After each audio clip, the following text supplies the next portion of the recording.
Hello everyone, Chelsea Prahl here with your Urbana Park District, and I want to talk to you about how you can become a citizen scientist this month during the CU Backyard BioBlitz. To be a citizen scientist is easy. It just means that regular people like you and I collect and analyze data related to the natural world.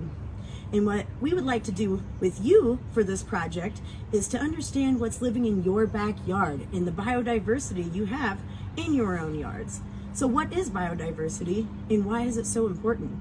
Well, biodiversity refers to the variety of the number of species living in an ecosystem or in the entire earth. And we're focusing on the ecosystems in our own backyard. And why is that so important? Well, all plants and animals in all the climate work together to maintain a balance of nature. Species are interconnected and depend on one another, whether it's in Busey Woods, Meadowbrook Park, or in your own yard.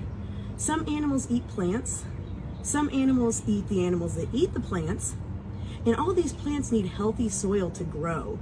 Some fungi and insects help decompose the organisms and fertilize the soil, and then bees and other insects pollinate these plants, allowing them to reproduce.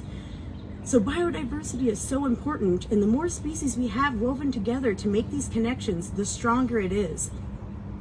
And so with less biodiversity, you see these ecosystems being more fragile to changes like pollution or climate change.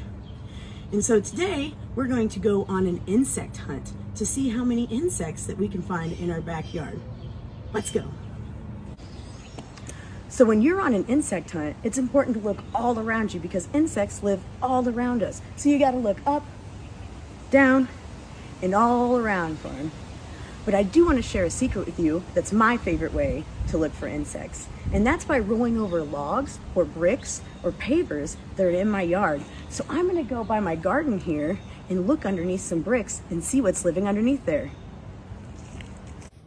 So I decided that I'm going to flip a couple of these bricks over here by my garden and see what's living underneath. We'll start with this one. So we're going to be nice and careful. Take it out, flip it upside down. I see a lot of little ants scurrying around, a couple different smaller larvae, and also some little mites. You have to definitely stop and take a look because things that you find under here can be very, very small. And look, there's some egg sacs there. All right, oh, we see some on the bottom of the brick too. Let's go ahead and flip one more here.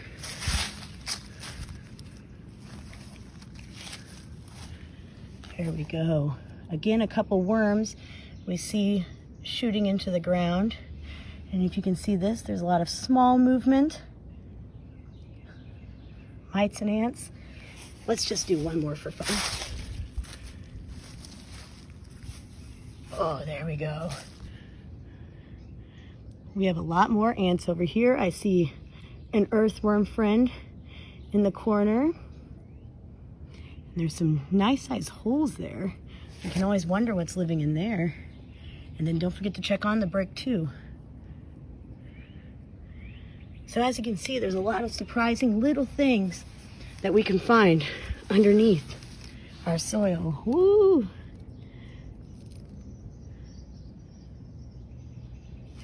All right, well, it's as easy as that to explore in your own backyard and become a citizen scientist yourself. So I encourage you to go outside, roll something over, and see what's living underneath. Have fun.